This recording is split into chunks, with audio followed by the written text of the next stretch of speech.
वीरू पाठक channel में आपका स्वागत है। सभी का दिन शुभ हो। आज 8 नवंबर दिन शनिवार है और आज है मार्गशीर्ष यानी अगहन महीने के कृष्ण पक्ष की गणाधिप संकष्टी चतुर्थी, जिसकी कथा भी आप हमारे चैनल पर आज सुन सकते हैं। आज आप सुनेंगे मार्गशीर्ष मास महात्म्य के तीसरे दिन का अध्याय और उससे पहले जानिए आज के शुभ मुहूर्तों के बारे में।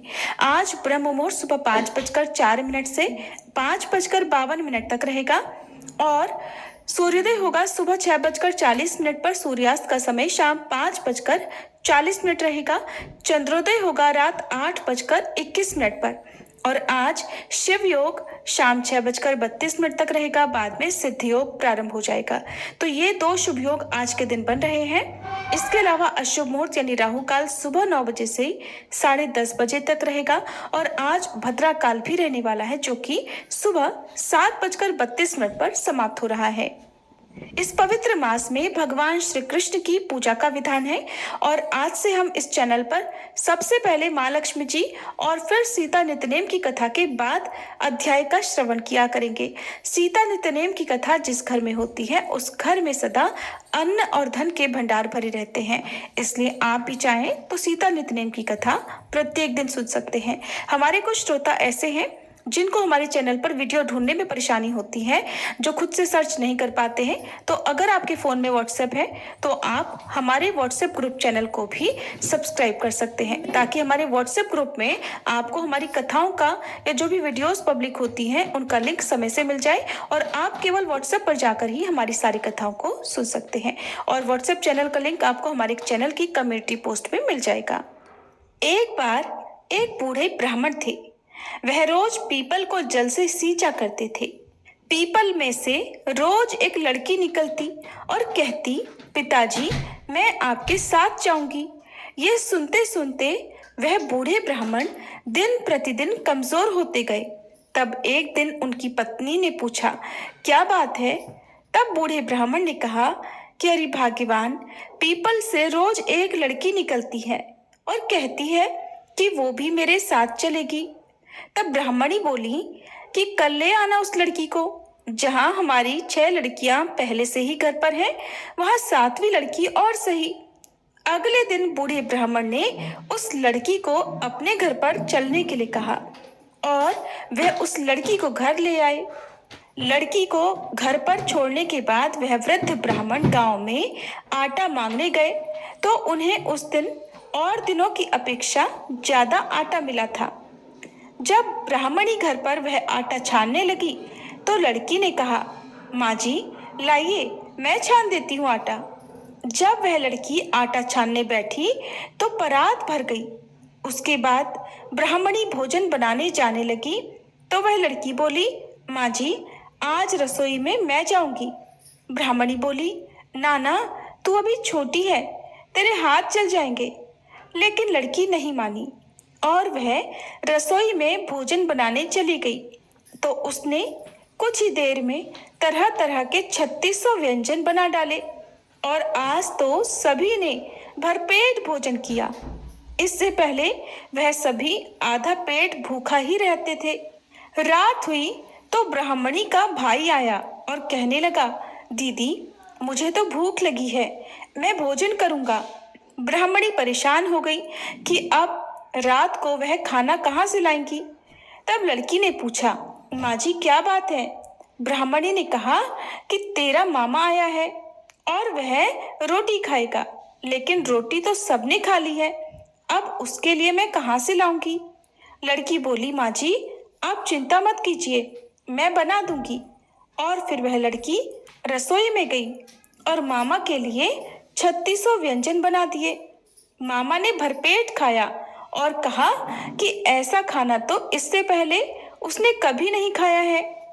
ब्राह्मणी ने कहा, भाई तेरी पावनी भांजी है, उसी ने बनाया है। शाम हुई तो लड़की बोली, माँ चौका लगा के चौके का दिया जला देना, मैं आज कोठे में सोऊंगी। ब्राह्मणी बोली, ना बेटी तू डर जाएगी। लेकिन वह लड़की बोली, ना माँ जी मैं बिल्कुल भी नहीं डरूंगी, मैं तो अंदर कोठे में ही सोऊंगी। और वह जाकर अंदर कोठे में सो गई। आधी रात को वह लड़की उठी और चारों ओर आंख घुमा कर देखा तो चारों ओर धन ही धन हो गया। इसके बाद वह लड़की बाहर जाने लगी तो वह वृद्ध ब्राह्मण आंगन में सो रहे थे। उन्होंने देखा तो पूछा, अरे बेटी, तू कहाँ चली?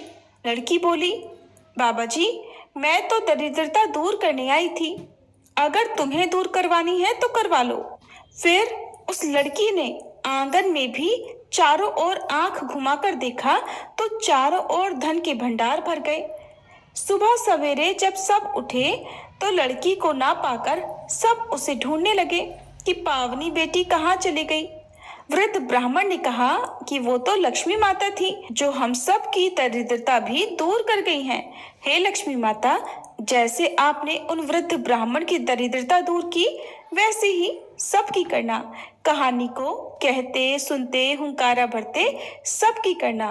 प्रेम से बोलो लक्ष्मी माता की जय। अब सुनिए सीता नितनेम की कहानी। इस कहानी को सीता माता कहती थी और प्रभु श्री राम सुना करते थे। एक दिन श्री राम भगवान को किसी काम के लिए बाहर जाना पड़ा तो सीता माता कहने लगी कि भगवान, मेरा तो 12 वर्ष का नितनेम है, अब आप बाहर जाएंगे तो मैं अपनी कहानी किसे सुनाऊंगी। तब श्री राम ने कहा कि सीते, आप कुएं की पाल पर जाकर बैठ जाना और वहां पर जो भी औरतें पानी भरने आएंगी उन्हें अपनी कहानी सुना दिया करना।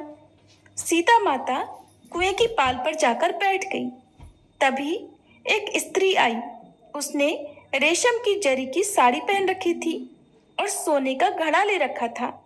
सीता माता उसे देखकर कहने लगी, बहन, मेरा 12 वर्ष का नितनेम सुन लो।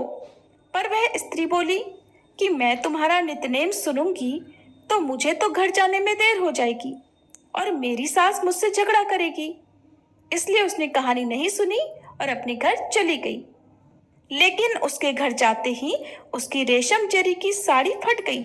सोने का घड़ा मिट्टी के घड़े में बदल गया। सासू ने देखा तो पूछा, अरे बहू, ये किसका दोष अपने सिर लेकर आ गई है? बहू बोली, माँ जी, कुएं पर एक औरत बैठी थी। उसने अपनी कहानी सुनने के लिए कहा, लेकिन मैंने नहीं सुनी। शायद उसी का ये फल मुझे मिला है। बहू की बात सुनकर अगले दिन वही साड़ी और वही घड़ा लेकर सास कुएं की पाल पर गई। सास को वहीं पर सीता माता बैठी मिली तो माता सीता ने कहा, बहन, मेरी कहानी सुन लीजिए। सासू बोली, एक बार छोड़, मैं तो 4 बार कहानी सुन लूंगी। तब सीता माता बोली, राम आए लक्ष्मण आए, देश के पुजारी आए, नित नेम का नेम लाए, आओ राम बैठो राम, तपी रसोई जीमो राम, माखन मिश्री खाओ राम, दूध पताशा पियो राम, सूत के पलका मोठो राम, शाल दुशाला पोठो राम, शाल दुशाला ओढ़ो राम। जब बोलूं राम ही राम, राम सवारे सबके काम, खाली घर भंडार भरेंगे, सबका बेड़ा पार करेंगे। श्री राम जय जय राम। सासू बोली, बहन, कहानी तो बहुत अच्छी लगी। फिर कहानी सुनकर सासू घर चली गई और उसकी साड़ी फिर से रेशम जरी की बन गई। मिट्टी का घड़ा भी फिर वापस से सोने के घड़े में बदल गया। बहू ने देखा तो कहने लगी, सासू माँ, आपने ये सब कैसे किया? सासू बोली, बहू, तू दोष लगाकर आई थी और मैं अब दोष उतार कर आ रही हूँ। बहू ने पूछा कि माँ जी, वह कुएं वाली स्त्री कौन है? सासू ने बताया कि वह तो सीता माता थी। वो पुराने से नया कर देती हैं, खाली घर में भंडार भर देती हैं। वह लक्ष्मी जी का वास घर में कर देती हैं और मनुष्य की जो भी इच्छा हो उसे पूर्ण कर देती हैं। बहू बोली, माँ जी, फिर तो ऐसी कहानी मुझे भी सुना दो। सास बोली कि ठीक है, तुम भी सुनो। फिर सास ने कहानी शुरू की। राम आए लक्ष्मण आए, देश के पुजारी आए, नित नेम का नेम लाए, आओ राम बैठो राम, तपी रसोई जीमो राम, माखन मिश्री खाओ राम, दूध बताशा पियो राम, सूत के पलका मोठो राम, शाल दुशाला पोठो राम, शाल दुशाला ओढ़ो राम। जब बोलूं राम ही राम, राम सवारे सबके काम, खाली घर भंडार भरेंगे, सबका बेड़ा पार करेंगे। बोलो श्री राम जय जय राम। कहानी सुनकर बहू बोली, माँ जी, कहानी तो बहुत अच्छी है, सासू ने कहा, ठीक है, अब से हम इस कहानी को रोज किया करेंगे। अब सास बहू रोज सवेरे उठती, नहाती धोती और पूजा करने के बाद नित नेम की सीता माता की कहानी कहती। एक दिन की बात है, उनके यहाँ पड़ोस की एक औरत आई और बोली कि बहन, जरा सी आंच तो देना। तो बहू बोली कि आंच तो अभी हमने जलाई ही नहीं। पड़ोसन बोली, तो फिर तुम सुबह 4 बजे से उठकर क्या कर रही हो? तो उन्होंने कहा कि हम तो सुबह सुबह उठकर पूजा करते हैं, फिर सीता माता की नित नेम की कहानी कहते हैं। पड़ोसन ने उनकी बात सुनकर फिर कहा कि सीता माता की कहानी कहने से तुम्हें क्या मिला? तब वे दोनों बोली कि सीता माता की कहानी कहने से घर में भंडार भर जाते हैं, सारे काम पूर्ण हो जाते हैं, मन की इच्छा भी पूरी होती है। पड़ोसन ने कहा, बहन अगर ऐसा है तब तो फिर मुझे भी कहानी सुना दो। तब बहू बोली कि ठीक है, तुम भी ये कहानी सुन लो। राम आए लक्ष्मण आए, देश के पुजारी आए, नित नेम का नेम लाए, आओ राम बैठो राम, तपी रसोई जीमो राम, माखन मिश्री खाओ राम, दूध बताशा पियो राम, सूत के बल का मोठो राम, शाल दुशाला पोठो राम, शाल दुशाला ओढ़ो राम। जब बोलू राम ही राम, राम सवारे सबके काम, खाली घर भंडार भरेंगे, सबका बेड़ा पार करेंगे, श्री राम जय जय राम। पड़ोसन ने इस कहानी को सुना तो कहने लगी, बहन कहानी तो बहुत अच्छी लगी। अब वह पड़ोसन भी नितनेम सीता माता की कहानी कहने लगी। कहानी कहने से सीता माता ने पड़ोसन के भी धन के भंडार भर दिए। देखते ही देखते अब तो पूरे मोहल्ले में नितनेम की कथा चल पड़ी और हर किसी की मनोकामना पूर्ण होने लगी। हे सीता माता, जैसे आपने उन सभी के भंडार भरे, वैसे ही हमारे भी भरना। कहानी कहने वाले, सुनने वाले और हुंकार भरने वाले सबके भरना। सभी प्रेम से बोलिए, सीता मैया की जय। अब हम सभी शनिदेव की कृपा पाने के लिए शनिदेव की कथा का श्रवण करेंगे। एक बार की बात है कि सभी नवग्रहों में, जिनमें सूर्य, चंद्र, मंगल, बुध, बृहस्पति, शुक्र, शनि, राहु और केतु में विवाद छिड़ गया कि इन सब में बड़ा कौन है।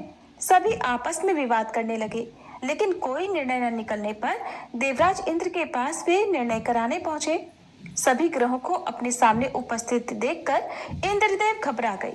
फिर उन्होंने निर्णय करने में अपनी असमर्थता जताई, परंतु उन्होंने ये भी कहा, इस समय पृथ्वी पर राजा विक्रमादित्य का राज है, जो कि अति न्यायप्रिय है, वे ही इसका निर्णय कर सकते हैं। तब सभी ग्रह एक साथ राजा विक्रमादित्य के पास पहुंचे और अपना विवाद बताया, साथ ही निर्णय करने के लिए भी कहा। राजा विक्रमादित्य इस समस्या से चिंतित थे, क्योंकि वे जानते थे कि जिस किसी को भी छोटा बताया वही क्रोधित हो उठेगा। तब राजा को एक उपाय सूझा। उन्होंने स्वर्ण, रजत, कांस्य, पीतल, शीशा, रांगा, जस्ता, अभ्रक और लोहे से 9 सिंहासन बनवाए और उन्हें इसी क्रम से रख दिया। फिर उन सबसे निवेदन किया कि आप सभी अपने अपने सिंहासन पर स्थान ग्रहण करें। जो भी अंतिम सिंहासन पर बैठेगा वही सबसे छोटा होगा। इसके अनुसार लौह सिंहासन सबसे बाद में होने के कारण शनिदेव सबसे बाद में बैठे, तो वही सबसे छोटे कहलाए। अब शनिदेव को लगा कि राजा ने ऐसा जानबूझकर किया है, तो वह क्रोध में आकर राजा विक्रमादित्य से बोले, राजा तू मुझे नहीं जानता। सूर्य एक राशि में 1 महीना, चंद्रमा 2.25 दिन, मंगल 1.5 महीना, बृहस्पति 13 महीने, बुध और शुक्र 1-1 महीने विचरण करते हैं, लेकिन मैं 2.5 से 7.5 साल तक रहता हूँ। बड़े बड़ों का मैंने विनाश किया है। श्री राम की 7.5 आई तो उन्हें वनवास हो गया। रावण की आई तो उसकी लंका को वानरों की सेना से हारना पड़ा। अब तुम सावधान होकर रहना। ऐसा कहकर कोपित हुए शनिदेव जी वहां से चले गए और तब अन्य ग्रह भी खुशी खुशी चले गए। कुछ समय बाद राजा की 7.5 आई। तब शनिदेव घोड़ों के सौदागर बनकर वहां आए। उनके पास कई सारे बढ़िया घोड़े थे। राजा ने यह समाचार सुनकर अपने अश्वपाल को अच्छे घोड़े खरीदने की आज्ञा दी। उसने कई अच्छे घोड़े खरीदे और एक सर्वोत्तम घोड़े को राजा की सवारी करने दे दिया। अब जैसे ही राजा उस घोड़े पर सवार हुए, वह घोड़ा सरपट वन की ओर भागा और घने जंगल में पहुंचकर वह अंतर्ध्यान हो गया। अब राजा भूख प्यास से भटकते रहे। तब एक ग्वाले ने उन्हें पानी पिलाया। राजा ने प्रसन्न होकर उसे अपनी अंगूठी दी और वह अंगूठी देकर राजा अपने नगर को चल पड़े। वहां उन्होंने अपना नाम उज्जैन निवासी वीका बताया और वहां उन्होंने एक सेठ की दुकान में रुककर जलपान किया। कुछ देर रुककर आराम भी किया। भाग्यवश उस सेठ की उस दिन खूब बिक्री हुई। अब सेठ रूप बदले हुए राजा विक्रमादित्य को अपने साथ अपने घर ले गया। वहां पर राजा ने खूंटी पर देखा कि एक हार टंगा हुआ है जिसे खूंटी निकल रही है। देखते ही देखते थोड़ी देर में पूरा हार गायब हो गया। तब सेठ ने वापस आने पर देखा कि हार तो गायब है। सेठ ने समझा कि वीका ने ही उसे चुराया है। फिर तो सेठ ने कोतवाल के पास उन्हें पकड़वा दिया। अब उस नगर के राजा ने भी राजा विक्रमादित्य को चोर समझकर उनके हाथ पैर कटवा दिए और नगर के बाहर फेंकवा दिया। वहां से एक तेली निकल रहा था जिसे दया आई और उसने वीका को अपनी गाड़ी में बिठाया। वह अपनी जीभ से बैलों को हाँकने लगा। उस समय तक राजा की शनि दशा समाप्त हो गई। वर्षा ऋतु आने पर राजा मल्हार गाने लगे। राजा जिस नगर में थे वहां की राजकुमारी मनभावनी को उनका गाना इतना पसंद आया कि उसने मन ही मन प्रण कर लिया कि वह उस राग गाने वाले से ही विवाह करेगी। राजकुमारी ने दासी को राग गाने वाले को ढूंढने भेजा। तब दासी ने बताया कि वह तो एक चौरंगिया अर्थात अपाहिज है, परंतु राजकुमारी नहीं मानी। अगले ही दिन वह भूख प्यास त्याग कर अनशन पर बैठ गई कि विवाह करेगी तो उसी से करेगी। बहुत समझाने पर भी जब राजकुमारी नहीं मानी तो राजा ने उस तेली को बुला भेजा और विवाह की तैयारी करने को कहा। फिर तो उसका विवाह राजकुमारी से हो गया। तब एक दिन सोते हुए स्वप्न में शनिदेव ने राजा को दर्शन देकर कहा कि राजन, देखा तुमने मुझे छोटा बताकर कितना दुख झेला है। तब राजा ने उनसे क्षमा मांगी और प्रार्थना करते हुए कहा, हे शनिदेव, जैसा दुख मुझे दिया है किसी और को मत दीजिएगा। तब शनिदेव मान गए और कहा कि जो मेरी कथा और व्रत करेगा उसे मेरी दशा में कभी कोई दुख नहीं होगा। जो व्यक्ति रोज मेरा ध्यान करेगा और चींटियों को आटा डालेगा उसकी भी सभी मनोकामनाएं पूर्ण होगी। और ऐसा कहकर शनिदेव ने राजा को हाथ पैर वापस कर दिए। इधर प्रातःकाल आंख खुलने पर राजकुमारी ने देखा तो वह बड़ी आश्चर्यचकित हुई। तब वीका अर्थात राजा विक्रमादित्य ने राजकुमारी को बताया कि वह उज्जैन के राजा विक्रमादित्य हैं। जानकर सभी अत्यंत प्रसन्न हुए। सेठ ने जब सुना तो वह राजा के पैरों पर गिरकर क्षमा मांगने लगा। राजा ने कहा कि ये तो शनिदेव का क्रोध था, इसमें किसी का कोई दोष नहीं। सेठ ने फिर भी निवेदन किया कि राजन, मुझे शांति तभी मिलेगी जब आप मेरे घर चलकर भोजन करेंगे। तब सेठ ने अपने घर तरह तरह के व्यंजनों से राजा का सत्कार किया। सभी ने देखा कि जो खूंटी हार निगल गई थी वही अब उसे उगल रही थी। सेठ ने अनेक मोहरे देकर राजा का धन्यवाद किया। इसके बाद राजा रानी को लेकर अपने राज्य वापस लौट आए, जहां पर उनका खूब धूमधाम से स्वागत किया गया। राजा विक्रमादित्य ने कहा कि उन्होंने शनिदेव को छोटा बताया था, लेकिन वे तो सर्वश्रेष्ठ है। तब से राजा विक्रमादित्य के राज्य में शनिदेव की पूजा और कथा रोज होने लगी। सभी बोलिए शनिदेव महाराज की जय। अब सुनिए आज का महात्म्य। राजा सुयज्ञ ने कहा, हे प्रभु, आज मेरा जन्म सफल हो गया, मेरा जीवन सार्थक हो गया। मेरे लिए आपका शाप भक्ति का कारण होने से वरदान बन गया। समस्त मंगलों का भी मंगल करने वाली हरि भक्ति परम दुर्लभ है। हे विप्रवर, वेदों में जो 5 प्रकार की भक्ति बताई गई है वो भी इसके समान नहीं है। महामुने, परमात्मा श्री कृष्ण में जिस प्रकार भी मेरी भक्ति संभव हो सके वह उपाय कीजिए, क्योंकि वह सभी के लिए परम दुर्लभ है। केवल जल में तीर्थ ही तीर्थ नहीं है, मिट्टी और पत्थर की प्रतिमा रूप देवता ही देवता नहीं है। श्री कृष्ण भक्त ही मुख्य तीर्थ और देवता है। वे जल में तीर्थ और मिट्टी पत्थर के देवता दीर्घ काल में उपासक को पवित्र करते हैं, परंतु श्री कृष्ण भक्त दर्शन मात्र से ही पवित्र कर देते हैं। विप्रवर, आप वैष्णव हैं, अतः ब्राह्मणों में श्रेष्ठ हैं, साथ ही महान ज्ञान के श्रेष्ठ सागर हैं। मुने, आप जैसे शिव शिष्य महात्मा पुरुष को पाकर मैं भला किसी दूसरी शरण में क्यों जाऊं? महामुने, आपके श्राप से इस समय मैं गलित कुष्ठ का रोगी हो गया हूँ, अपवित्र हो गया हूँ और तप के अधिकार से वंचित हो गया हूँ। ऐसी दशा में मैं भला कैसे तपस्या करूं? सुतपा बोली, राजन, सनातनी विष्णु माया हरि भक्ति प्रदान करने वाली है। वह जिन लोगों पर कृपा करती है उन्हें भगवान की भक्ति देती है।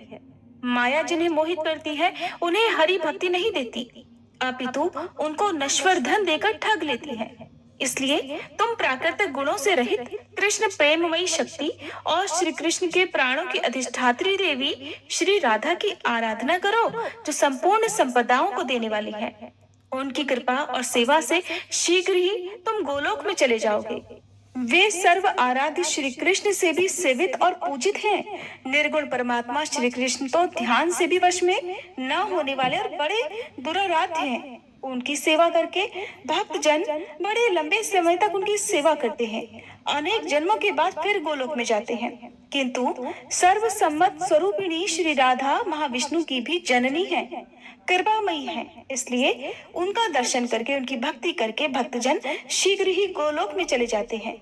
तुम 1 सहस्त्र वर्षों तक ब्राह्मण का चरणोदक पीते रहो, इससे कामदेव के समान रूपवान और रोगहीन हो जाओगे। जब तक पृथ्वी ब्राह्मण के चरणोदक से भीगी रहती है, तब तक उस ब्राह्मण भक्त पुरुष के पितर कमल के पत्तों में जल पीते हैं। पृथ्वी पर जो जो तीर्थ हैं, वे सब समुद्र में भी हैं, और समुद्र में जो जो तीर्थ हैं, वो सब ब्राह्मण के चरणों में होते हैं। ब्राह्मण का चरणोदक पापों और रोगों का विनाश करने वाला है। वह संपूर्ण तीर्थों के जल के समान भोग और मोक्ष देने वाला और शुभ है। ब्राह्मण मनुष्य के रूप में साक्षात देवाधिदेव जनार्दन है।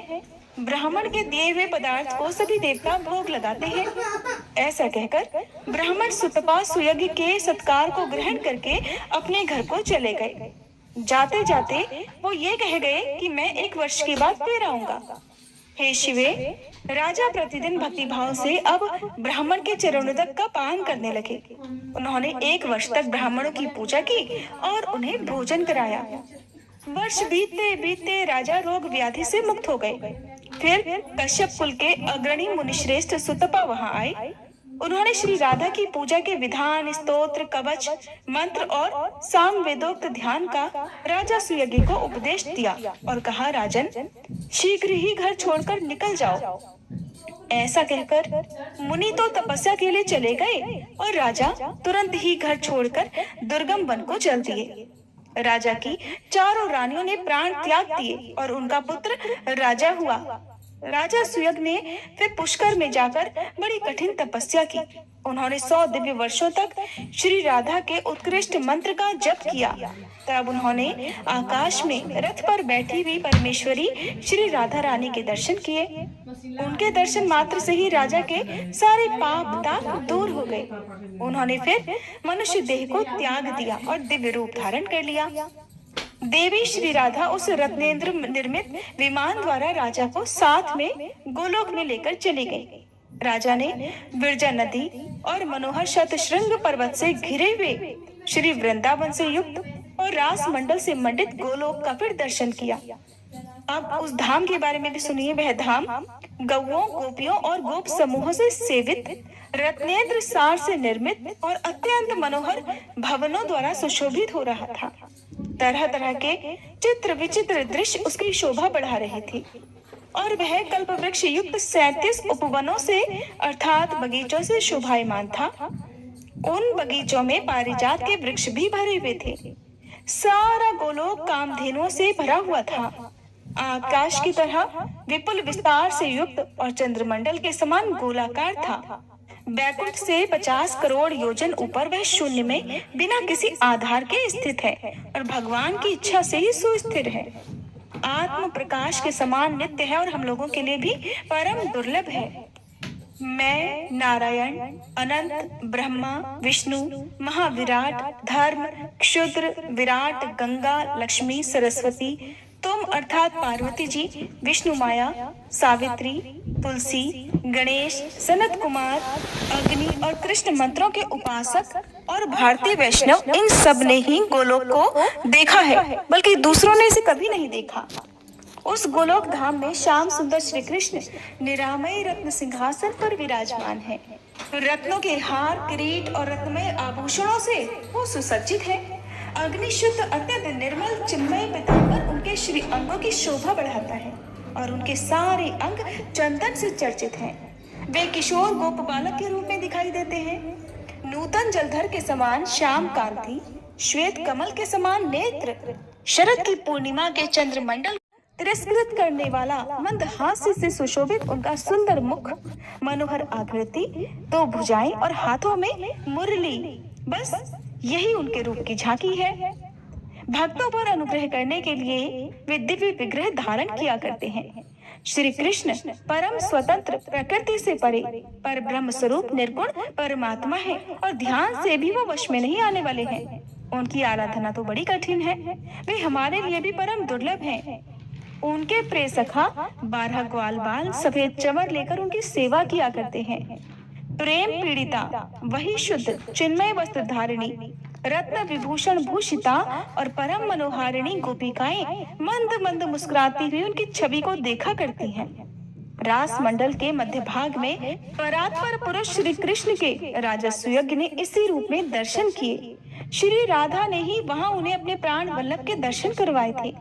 चारों वेद मनोहर मूर्ति धारण करके उनके दर्शन किया करते थे। राग रागिनियां भी मूर्तिमती होकर वाद्य यंत्र और मुख से उन्हें अत्यंत मनोहर संगीत सुनाती थी।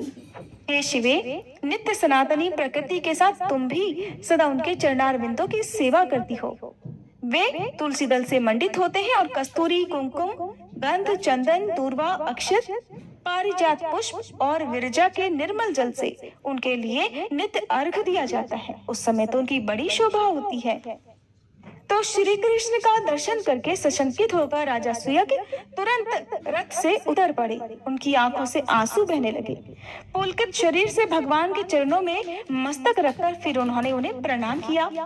परमात्मा श्री कृष्ण ने राजा को अपना दासत्व, शुभाशीष और सत्य और अविचल श्री कृष्ण भक्ति प्रदान की, जो कि हम लोगों के लिए भी परम दुर्लभ है। हे देवी, फिर श्री राधा अपने रथ से उतरकर विराजमान हो गई। उनकी अत्यंत प्यारी गोपियां सफेद चमर लेकर उनकी सेवा में लग गईं। उनके आने पर श्री कृष्ण भक्ति और आदर से सहसा उठकर खड़े हो गए। उन्होंने मंद मंद मुस्कान के साथ श्री राधा के साथ वार्तालाप और उनका सम्मान किया। प्राचीन काल के वे वेद वेत्ता विद्वान वेदों के कहे अनुसार पहले राधा नाम का उच्चारण करके फिर पीछे कृष्ण या माधव कहते हैं, जैसे कि राधे कृष्णा या राधा माधव। और जो कोई इसके विपरीत उच्चारण करते हैं या उन जगदम्बा श्री कृष्ण प्राणाधिका और प्रेममयी शक्ति श्री राधिका की निंदा करते हैं, वे चंद्रमा और सूर्य की स्थिति पर्यंत, यानी कि जब तक चंद्रमा और सूर्य विराजमान है तब तक कालसूत्र नरक में यातना भुगतते हैं। फिर 100 वर्षों तक स्त्री पुत्र से रहित और रोगी रहते हैं। हे दुर्गे, इस प्रकार मैंने परम उत्तम राधिका ख्यान का वर्णन किया है। वह सती, भगवती, वैष्णवी, सनातनी, नारायणी, विष्णु माया, मूल प्रकृति और ईश्वरी नाम धारण करने वाली तुम ही हो। माया का आश्रय लेकर मुझसे पूछ रही हो? तुम स्वयं ही सर्वज्ञा, सर्वरूपिणी, स्त्री जाति की आदि देवी और पूर्व जन्मों की बातों को याद रखने वाली श्रेष्ठ पराशक्ति हो। राधिका की कथा तो मैंने सुना दी, अब और क्या सुनना चाहती हो देवी? तब देवी पार्वती ने पूछा, हे भगवान, आप पुरुषों के ईश्वर श्री कृष्ण के मंत्र होते हुए उन वैष्णव नरेश सुयज्ञ ने राधा का मंत्र क्यों ग्रहण किया? मुनि सुतपा ने राजा को श्री राधा की पूजा का कौन सा विधान बताया और किस ध्यान, किस स्तोत्र, किस कवच और किस मंत्र का उपदेश दिया? श्री राधा की पूजा विधि क्या है, ये सब बातें भी बताइए। तब श्री महादेव बोले, हे प्रिय, राजा ने यही प्रश्न किया था कि हे विप्र, हे मुने, मैं किसका भजन करूं, किसकी आराधना से शीघ्र गोलोक को प्राप्त कर लूंगा। तब उनके ऐसा कहने पर ब्राह्मण शिरोमणि ने राजा सुयज्ञ से कहा, महाराज, श्री कृष्ण की सेवा से उनके लोक को तुम बहुत जन्मों में प्राप्त करोगे। इसलिए उनके प्राणों की अधिष्ठात्री देवी परात्पर स्वरूपा श्री राधा का भजन करो। वे कृपामयी हैं। उनके प्रसाद से, उनकी कृपा से साधक शीघ्र ही उनके धाम को प्राप्त कर लेता है। ऐसा कहकर मुनि ने उन्हें राधा के इस षडाक्षर मंत्र का उपदेश दिया। वह मंत्र इस प्रकार है, ओम राधाए स्वाहा। इसके बाद प्राणायाम, भूत शुद्धि, मंत्र न्यास, कर न्यास, अंग न्यास, उनके सर्व दुर्लभ ध्यान, स्तोत्र और कवच की भक्ति भाव से राजा को शिक्षा दी। राजा ने फिर उसी क्रम से उस मंत्र का जप किया। साथ ही श्री कृष्ण ने पूर्व काल में जिस ध्यान के द्वारा श्री राधा रानी का चिंतन और पूजन किया था, उसी सामवेदोक्त ध्यान के अनुसार उनके स्वरूप का चिंतन भी किया। वह ध्यान मंगलों के लिए भी मंगलकारी है। अब श्री महादेव जी देवी पार्वती को राधा रानी के ध्यान के बारे में बता रहे हैं। महादेव जी कहते हैं, श्री राधा की अंग कांति श्वेत चंपा के समान गौर है। वे अपने अंगों में करोड़ों चंद्रमाओं के समान मनोहर कांति धारण करते हैं। उनका मुख शरद ऋतु की पूर्णिमा के चंद्रमा को लज्जित करता है। दोनों नेत्र शरद काल के प्रफुल्ल कमलों की शोभा को भी छीने लेते हैं। उनके होठ पके हुए अनार की लाली को धारण करते हैं। वे श्रेष्ठ सुंदरी हैं। मुक्ता की पंक्तियों को तिरस्कृत करने वाली दंत पंक्ति उनके मुख की मनोहरता को बढ़ाती है। उनके सुंदर मुख पर सदा मुस्कान जनित प्रसन्नता खेलती रहती है। वे अपने भक्तों पर कृपा करने के लिए बड़ी व्याकुल रहती हैं। अग्निशुद्ध चिन्मय वस्त्र उनके श्री अंगों को ढके रहते हैं। वे रत्नों के हार से सुसज्जित रहती हैं। रत्नमय केयूर और कंगन धारण करती हैं। रत्नों के ही बने हुए मंजीर उनके पैरों की शोभा बढ़ाते हैं। रत्न निर्मित विचित्र कुंडल उनके दोनों कानों की श्री वृद्धि करते हैं। सूर्य प्रभा की प्रतिमा रूप कपोल अर्थात गाल युगल से वे सुशोभित होती हैं। अमूल्य रत्नों के बने हुए कंठहार उनकी गर्दन को विभूषित करते हैं। उत्तम रत्नों के सार तत्व से निर्मित किरीट मुकुट उनकी उज्ज्वलता को जागृत किए रहते हैं। रत्नों की अंगूठी और चेन या पासा आदि उनकी शोभा बढ़ाते हैं। वे मालती के पुष्पों और हारों से अलंकृत केशपाश धारण करती हैं। वे रूप की अधिष्ठात्री देवी हैं और गजराज की तरह मंद गति से चला करती हैं। जो उन्हें अत्यंत प्यारी है, ऐसी गोप किशोरियां श्वेत चंवर लेकर उनकी सेवा किया करती हैं। कस्तूरी की बेंदी, चंदन के बिंदु और सिंदूर की टीकी से उनके मनोहर सीमंत का निम्न भाग अर्थात उनका मस्तक अत्यंत उद्दीप्त दिखाई देता है। रास में रासेश्वर के सहित विराजित रासेश्वरी राधा जी का मैं भजन करता हूँ। इस प्रकार ध्यान कर मस्तक पर पुष्प अर्पित करके पुनः जगदम्बा श्री राधा का चिंतन करें और उन्हें फूल चढ़ाएं। फिर से ध्यान के बाद 16 उपचार अर्पित करें, जिन्हें हम षोडशोपचार विधि भी कहते हैं, जिसमें आपको किन किन बातों का ध्यान रखना है ध्यान पूर्वक सुनिएगा। आसन, वसन, पाद्य, अर्घ, गंध, अनुलेपन, धूप, दीप, सुंदर पुष्प, स्नानी अर्थात उन्हें स्नान कराना, रत्न भूषण, विविध नैवेद्य, सुवासित तांबूल अर्थात पान, जल, मधुपर्क, रत्नमयी शैया, ये 16 उपचार राधा रानी के बताए गए हैं। राजा ने इनमें से प्रत्येक को वेद मंत्र के उच्चारण पूर्वक भक्ति भाव से राधा रानी को अर्पित किया। हे शिवे, इन उपचारों के समर्पण के लिए जो सर्वसम्मत मंत्र हैं, अब उन्हें भी सुनो। श्री राधा रानी को आसन अर्पित करते समय इस मंत्र का जाप करना चाहिए। रत्न सार विकारम च निर्मितम विश्वकर्मणा वरम सिंहासनम रम्यम राधे पूजा सुकृहताम अर्थात हे राधे, पूजा के अवसर पर विश्वकर्मा जी द्वारा रचित रमणी श्रेष्ठ सिंहासन जो रत्नसार का बना हुआ है उसे ग्रहण कीजिए। वस्त्र अर्पित करते समय कहें, हे देवी, बहुमूल्य रत्नों से जड़ित सूक्ष्म वस्त्र जिसका मूल्य आंका नहीं जा सकता, आपकी सेवा में प्रस्तुत है। यह अग्नि से शुद्ध किया गया चिन्मय और स्वभावतः निर्मल है, इसे स्वीकार कीजिए। देवी को पाद्य अर्पित करते हुए कहें, हे राधे, उत्तम रत्नसार द्वारा निर्मित पात्र में संपूर्ण तीर्थों का जल आपकी सेवा में अर्पित किया गया है। आपके दोनों चरणों को बखारने के लिए यह पाद्य जल है, इसे ग्रहण कीजिए। अर्थात जो राधा रानी के चरणों को धुला जाता है जिस जल से, उसे पाद्य कहते हैं। राधा रानी को अर्घ देते समय कहना चाहिए, हे राधे, दक्षिणावर्ती शंख में रखा हुआ दूर्वा, पुष्प, चंदन और तीर्थ जल से युक्त यह पवित्र अर्घ प्रस्तुत है, इसे स्वीकार कीजिए। राधा रानी को गंध अर्थात धूप, दीप आदि अर्पित करते हुए कहना चाहिए, हे राधे, पार्थिव द्रव्यों से संभूत अत्यंत सुगंधित मंगलोपयोगी और पवित्र गंध मुझसे ग्रहण कीजिए। गंध में आप इत्र भी राधा रानी को अर्पित करें। अनुलेपन अर्थात चंदन अर्पित करते समय इस प्रकार कहें, हे देवेश्वरी, कस्तूरी, कुमकुम और सुगंध से युक्त यह सुगंधित चंदन चूर्ण अनुलेपन के रूप में आपके सामने प्रस्तुत है, इसे स्वीकार कीजिए। धूप अर्पित करते समय कहें, हे देवी, वृक्ष की गोंद अर्थात गुग्गल और पार्थिव द्रव्यों से संयुक्त यह धूप प्रज्वलित अग्निशिखा से निर्गत धूम के रूप में प्रस्तुत है। मेरी इस प्रिय वस्तु को स्वीकार कीजिए। श्री राधे को दीप अर्पित करते समय कहें, हे परमेश्वरी, अमूल्य रत्नों का बना हुआ यह परम उज्जवल शोभाशाली रत्न द्वीप अंधकार को दूर करने वाला है, भय को दूर करने वाला है, इसे स्वीकार कीजिए। श्री राधे को पुष्प अर्पित करते समय कहें, हे परमेश्वरी, गंध और चंदन से चर्चित अत्यंत शोभायमान यह रमणीय पारिजात पुष्प ग्रहण कीजिए। देवी को स्नान कराते समय कहें, हे देवी, विष्णु तैल से युक्त यह अत्यंत मनोहर और सुगंधित आंवले का चूर्ण सेवा में प्रस्तुत है। इस स्नानोपयोगी वस्तु को आप स्वीकार कीजिए। अर्थात राधा रानी को स्नान कराते समय उस जल में आंवले का चूर्ण मिलाकर स्नान कराना चाहिए।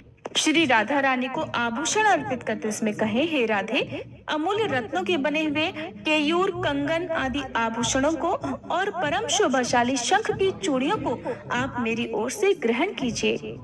नैवेद्य अर्पित करते समय कहे, हे देवी, देश काल के अनुसार उपलब्ध हुए पके हुए फल और लड्डू आदि उत्तम मिष्ठान नैवेद्य के रूप में प्रस्तुत किया गया है, इसे स्वीकार कीजिए।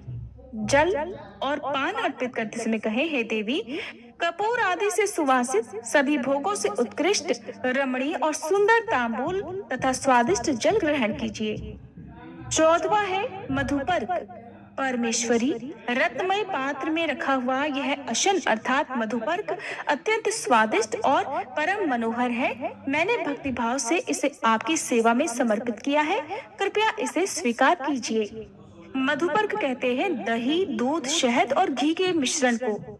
16वें उपचार में श्री राधा को शैया अर्पित करते समय कहें, हे देवी, श्रेष्ठ रत्नों के सार भाग से निर्मित अग्नि शुद्ध निर्मल वस्त्र से ढका हुआ और पुष्प और चंदन से चर्चित वह शैया आपके सामने प्रस्तुत है, इसे ग्रहण कीजिए। इस प्रकार देवी श्री राधा का सम्यक पूजन करने के लिए उनके लिए 3 बार पुष्प अंजलि दें और देवी की 8 नायिकाओं का, जो उनकी सबसे प्रिय परिचारिकाएं हैं, जो लगातार सच्चे मन से उनकी सेवा करके उनके साथ रहती हैं, उनका भी यत्न पूर्वक भक्ति भाव से षोडशोपचार विधि से पूजन करें। और ये उनके पूजन का क्रम पूर्व आदि से आरंभ करके दक्षिणावर्त बताया गया है।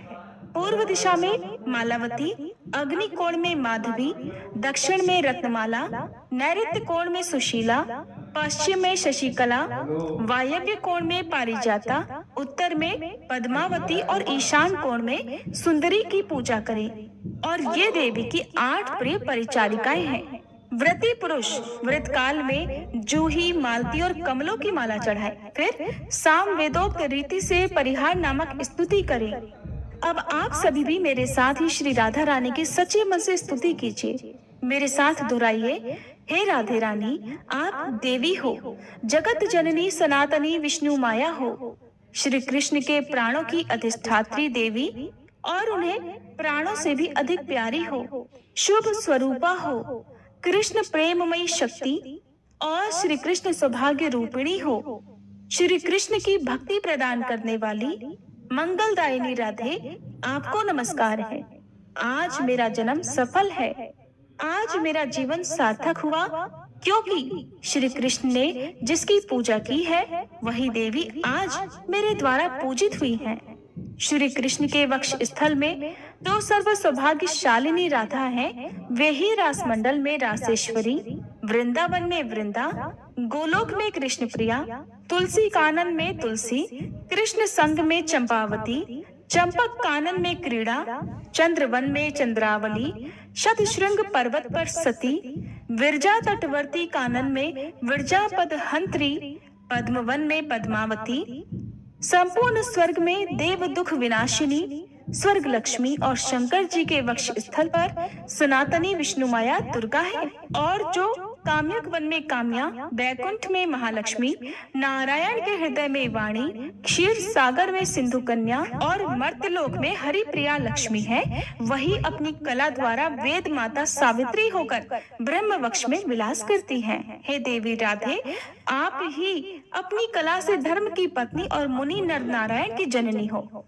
आप ही अपनी कला द्वारा तुलसी और भुवन पावनी गंगा हो। गोपियां तो आपके रोम कूप से प्रकट हुई हैं। रोहिणी और रति आपकी कला की अंश स्वरूपा है। शतरूपा, शची और दिति आपकी कला की कलांश रूपिणी है।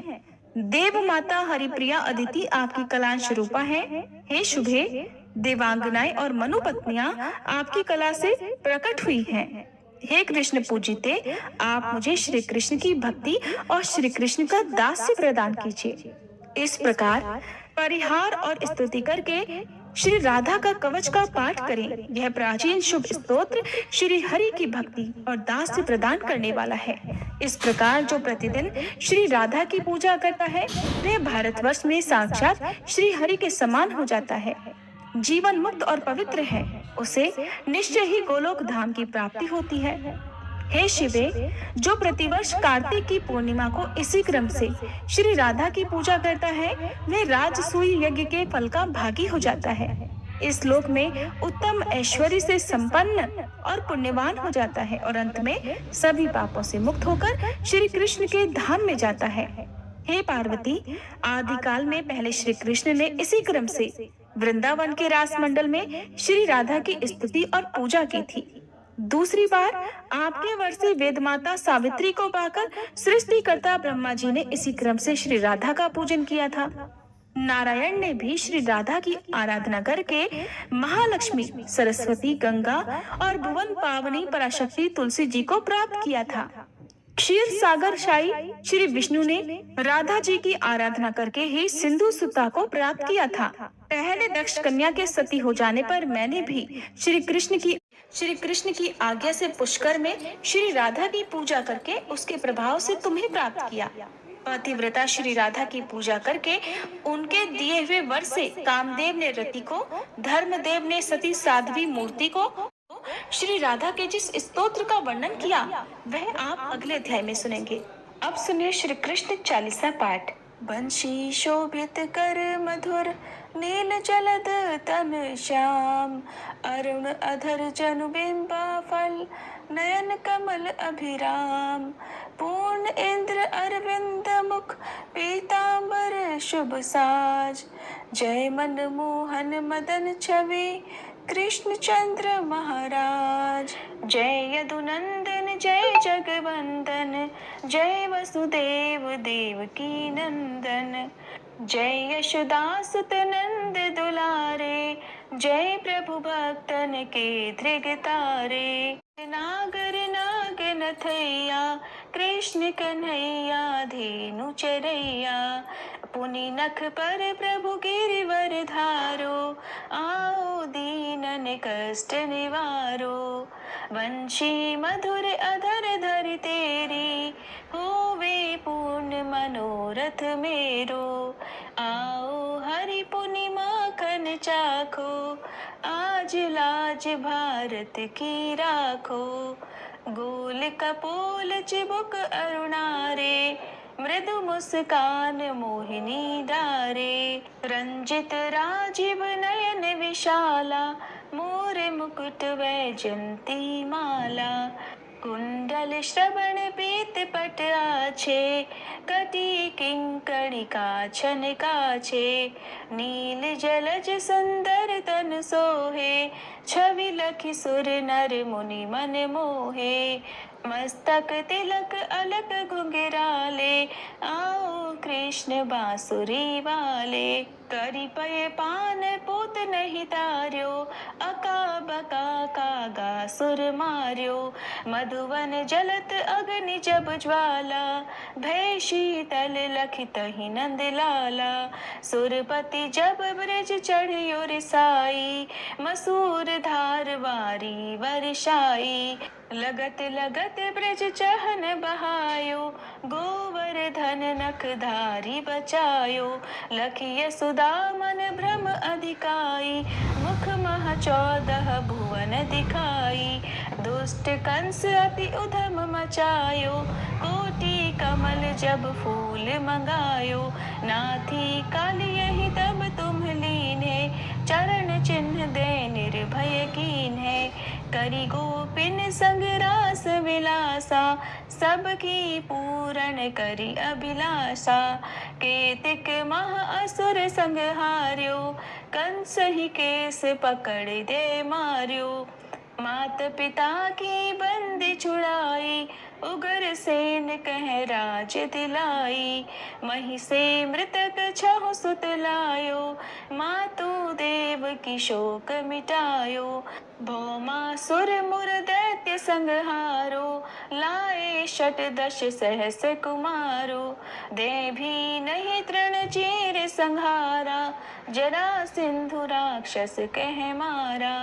असुर बकासुर आदिक मार्यो, भक्तन के तब कष्ट निवार्यो। दीन सुदामा के दुख टार्यो, तंदुल तीन मूठ मुख डार्यो। प्रेम के साग विदुर घर मांगे, दुर्योधन के मेवा त्यागे। लखी प्रेम की महिमा भारी, ऐसे श्याम दीन हितकारी। भारत के पारथ रथ हाके, लिए चक्र कर नहीं बल ताके। निज गीता के ज्ञान सुनाए, भक्तन हृदय सुधा वर्षाए। मीरा थी ऐसी मत वाली, विष पी गई बजा कर ताली। राना भेजा साप बिटारी, शालिग्राम बने बनवारी। निज माया तुम विधि दिखायो, उरते संशय सकल मिटायो। तब शत निंदा करि तत्काला, जीवन मुक्त भयो शिशुपाला। जब ही द्रौपदी टेर लगाई, दीनानाथ लाज अब जाई। तुरत ही वसन बने नंद लाला, बढ़े चीर भय अरि मुँह काला।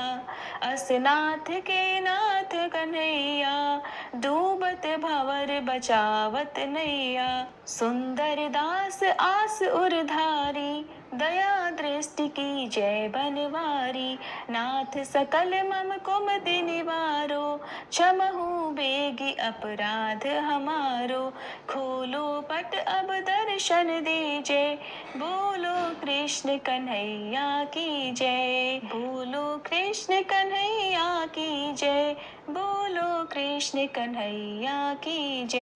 यह चालीसा कृष्ण का पाठ करे उद्धार, अष्ट निव सिद्ध नव निधि फल ले पधारत चार। जय श्री कृष्ण। राधे राधे।